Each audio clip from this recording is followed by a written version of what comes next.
हाथरस जनपद के सिकंदराराव तहसील के गांव में एक दुखद और दर्दनाक घटना अपराह्न में घटित हुई।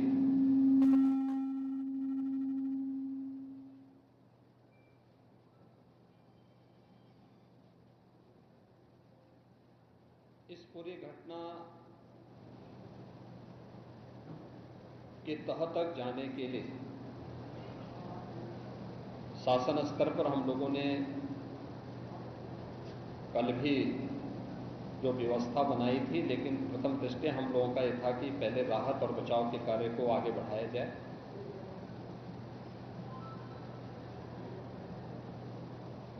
इस पूरी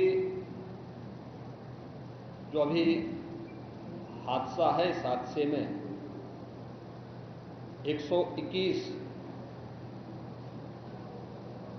श्रद्धालुओं की मृत्यु हुई, जो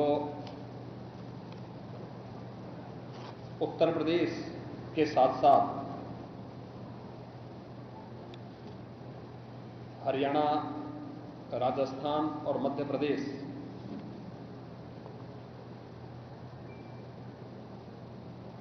से भी जुड़े हुए थे। उत्तर प्रदेश में हाथरस, बदायूं, कासगंज, अलीगढ़, एटा, ललितपुर, शाहजहांपुर, आगरा, फिरोजाबाद, गौतम बुद्ध नगर, मथुरा, औरैया, बुलंदशहर, पीलीभीत, संभल और लखीमपुर खीरी, इन 16 जनपदों के भी कुछ श्रद्धालु जन थे जो इस हादसे के शिकार हुए हैं।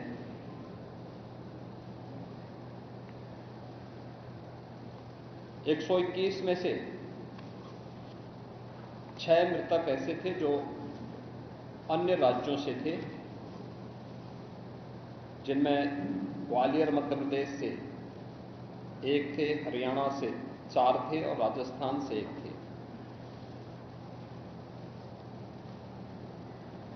हाथरस के जिला हॉस्पिटल में मैंने जो घायल हैं, 31 ऐसे घायल हैं जो हाथरस, अलीगढ़, एटा और आगरा के हॉस्पिटल में जिनका उपचार चल रहा है, और उसमें लगभग सभी आउट ऑफ डेंजर है।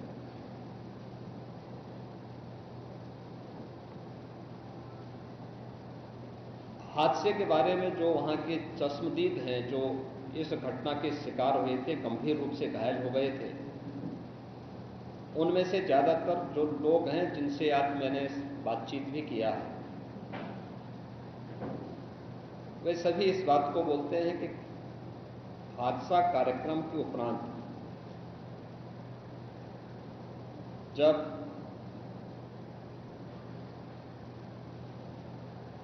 इस कार्यक्रम में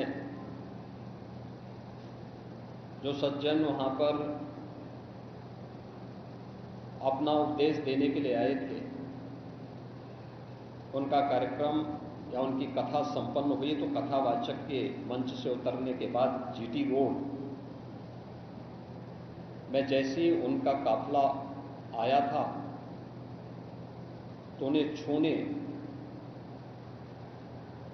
के लिए जब महिलाओं का एक दल उधर बढ़ा, तो उनके पीछे पीछे भीड़ गई और इसी के बाद वे एक दूसरे के ऊपर चढ़ते गए। सेवादार भी लोगों को धक्का देते रहे, जिसके कारण दोनों ओर, जीटी रोड के दोनों ओर और जीटी रोड के अंदर भी ये सब हादसा वहां पर होता हुआ दिखाई दिया। इसका सबसे दुखद पहलू यह था कि इस प्रकार के आयोजन में जो सेवादार प्रशासन को अंदर घुसने नहीं देते, दुर्घटना होने के तत्काल बाद या दुर्घटना के दौरान प्रारंभिक रूप में इन्होंने पहले वहां पर इस मामले को दबाने का प्रयास किया, लेकिन जब उन्हें प्रशासन ने हॉस्पिटल ले जाने की कार्रवाई प्रारंभ की तो इनमें ज्यादातर सेवादार वहां से भाग गए। इस पूरी घटनाक्रम के लिए हम लोगों ने एडीजी आगरा की अध्यक्षता में एक एसआईटी गठित की है, जिसने अपनी प्रारंभिक रिपोर्ट दी है और इस घटना की तह में जाने के लिए उनसे कहा गया है। बहुत सारे ऐसे पहलू हैं जिन पर जांच होनी बहुत आवश्यक है। अब तक प्रथम दृष्टया जो थी हमारी कार्रवाई ये थी कि राहत और बचाव के कार्य को आगे बढ़ाने के बाद आयोजकों को पूछताछ के लिए बुलाना, घटना के बारे में, हादसे के कारणों के बारे में उनसे भी पूछताछ करना और फिर घटना की लापरवाही और जिम्मेदारों की जवाबदेही भी इसके लिए तय करना, जिसके लिए पहले से ही एफआईआर यहां पे दर्ज हो चुकी है। इसके लिए कार्रवाई आगे बढ़ रही है। हम लोग इस बात को किसी भी प्रकार से डिनाई नहीं कर सकते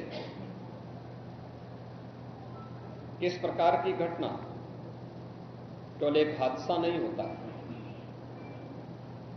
अगर हादसा भी है तो उसके पीछे कौन जिम्मेदार है, और अगर वह घटना घटित हुई है तो इसके पीछे हादसा नहीं तो साजिश किसकी है,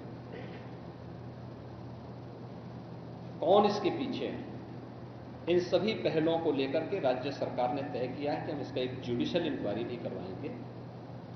और जुडिशियल इंक्वायरी हाईकोर्ट के एक रिटायर्ड जज की अध्यक्षता में होगी, जिसमें प्रशासन और पुलिस के भी रिटायर्ड सीनियर अधिकारियों को रख करके इस पूरी घटना की तह में जाकर के जो भी इसके लिए दोषी होगा उन्हें इसकी सजा देना और इस प्रकार की घटना की पुनरावृत्ति न हो, इनके बारे में एक सुझाव और एक एसओपी उनके माध्यम से बनाई जा सके, जिसे आगे इस प्रकार के किसी भी बड़े आयोजन में लागू किया जा सके। यह हम लोग सुनिश्चित करेंगे। और मैंने यहां पर भी हाथरस में भी और सिकंदराबाद के घटनास्थल का मैंने दौरा किया, यद्यपि वहां काफी बारिश थी, और वहां जाकर के मैंने एक बार उसको देखने का प्रयास किया है।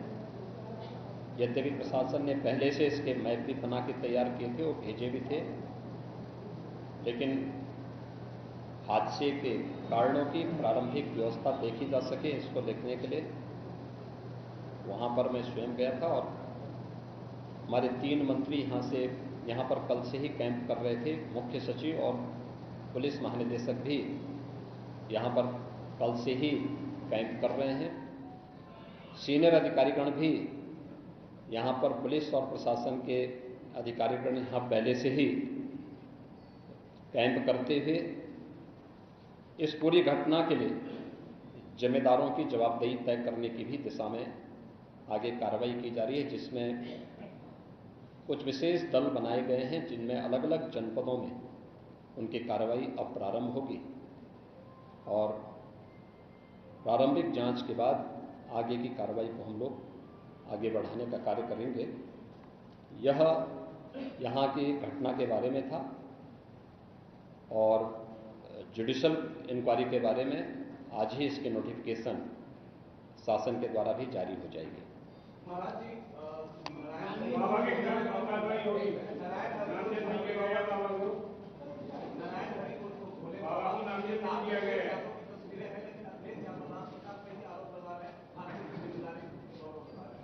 देखिए, कुछ लोगों की एक प्रवृत्ति होती है कि इस प्रकार के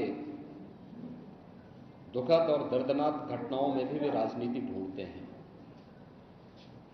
और ऐसे लोगों की ये फितरत है कि चोरी भी और सीना चोरी भी।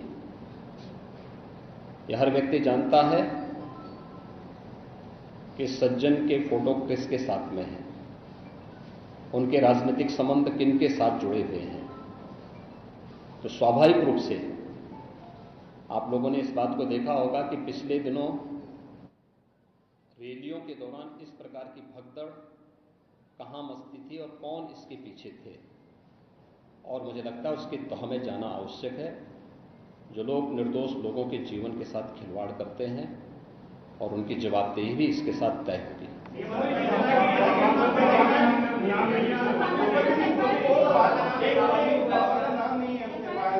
दूसरी चीज आपने कहा कि ऐसे आयोजनों में प्रशासन को घुसने की इजाजत नहीं होती है, तो ऐसा क्यों होता है कि क्या भविष्य में ऐसी चीजें ना हो? देखिए, प्रशासन प्रथम दृष्टया ये मान के चलता है कि धार्मिक आयोजन है, उनके सेवादार इस प्रकार के आयोजनों की जिम्मेदारी अंदर से स्वयं निभाएंगे। और बड़े बड़े आयोजन होते हैं, ऐसा नहीं कि ना होते हो। सावधानीवश वहां पर फोर्स प्रशासन तैनात करता है, लेकिन आउटर रिंग में उनकी फोर्स होती है। अंदर अगर आप देखेंगे तो उनके स्वयंसेवक के सेवादार ही इस पूरी व्यवस्था का संचालन करते हैं, उनकी देखभाल करते हैं। और जहां पे भीड़ अनुशासित होती है, धार्मिक और आध्यात्मिक श्रद्धा भाव के साथ लोग जहां आते हैं, वहां पर भीड़ अनुशासित भी रहती है। लेकिन जब वही कार्यक्रम निहित स्वार्थी तत्वों के हाथों का खिलौना बन जाता है, तो वह अनुशासनहीनता का नजारा वहां पर भी देखने को मिलता है। और इसका शिकार अंततः वह निर्दोष व्यक्ति होता है जो धार्मिक श्रद्धा के साथ उस आयोजन में भागीदार बनता है, क्योंकि उसको तो साजिश के बारे में पता नहीं होता है और वह अपनी उस श्रद्धा भाव के साथ आता है। लेकिन साजिश करने वाले लोग अपनी साजिश करके फिर वहां से चुपचाप खिसकने का प्रयास भी करते हैं। होना यह चाहिए था कि अगर हादसा था तो सेवादारों को वहां पर इस पूरी घटना को पहले तो अपनी व्यवस्था को सुदृढ़ करना चाहिए था, और अगर सुदृढ़ नहीं कर पा रहे थे तो प्रशासन का सपोर्ट लेकर के हादसे के शिकार लोगों को हॉस्पिटल पहुंचाने की व्यवस्था करनी चाहिए थी, उपचार की व्यवस्था करनी चाहिए थी। इसका सबसे दूसरा जो पहलू ये है कि हादसा में लोग मरते गए और सेवादार उससे पहले वहां से खिसक करके भाग चुके थे, और इसीलिए हम लोग इसकी तह में चलेंगे। और मैं इस बात के लिए आपको इस बात के लिए मैं कह रहा हूं ना कि मैंने इसीलिए जुडिशियल कमीशन के बारे में राज्य सरकार ने इसको तय किया है। हम इसके तहत निष्कर्ष पर आएंगे और इस प्रकार के बड़े बड़े आयोजन हम लोग करते रहे हैं, लेकिन कहीं भी कोई इस प्रकार की चीजें नहीं आई है। और मुझे लगता है हम लोगों ने इस प्रकार के बड़े बड़े आयोजन हमेशा किए हैं, कुंभ जैसे बड़े आयोजन किए हैं, बड़े बड़े कार्यक्रम होते रहे हैं। लेकिन इसीलिए मैंने कहा कि इसकी तह में जाना आवश्यक है कि आखिर इसके पीछे कौन लोग इसके लिए जिम्मेदार हैं। दूसरा, राज्य सरकार ने और केंद्र सरकार ने, देखिए कि एफआईआर एप्लीकेशन परमिशन के लिए जिन लोगों ने दी थी, प्रथम दृष्टया पहले एफआईआर उनके खिलाफ होती है और इसके बाद फिर उसका दायरा बढ़ता है। ये सभी अन्य लोगों के दायरे में आएंगे, जो भी इसके लिए जिम्मेदार होंगे वे इसमें आएंगे। केंद्र और राज्य सरकार ने आर्थिक सहायता की भी घोषणा की है। जो निर्दोष लोग इस पूरे हादसे के शिकार हुए हैं, उनके जो नाबालिग बच्चे हैं, जो स्कूल में पढ़ने वाले बच्चे हैं, उनको हम उत्तर प्रदेश मुख्यमंत्री बाल सेवा योजना के अंतर्गत उन बच्चों की पढ़ाई की व्यवस्था हम लोग राज्य सरकार से करवाएंगे। उन्हें जिस भी स्कूल में पढ़ रहे होंगे, जिन भी संस्थाओं में पढ़ रहे होंगे, या उनके स्कॉलरशिप आदि की व्यवस्था के लिए भी राज्य सरकार ने तय किया है। और प्रत्येक मृतक के परिवारजन को भी केंद्र और राज्य सरकार मिलकर के 4 लाख रुपए की सहायता और गंभीर रूप से घायल व्यक्ति को 1 लाख रुपए की सहायता दे रही है। धन्यवाद।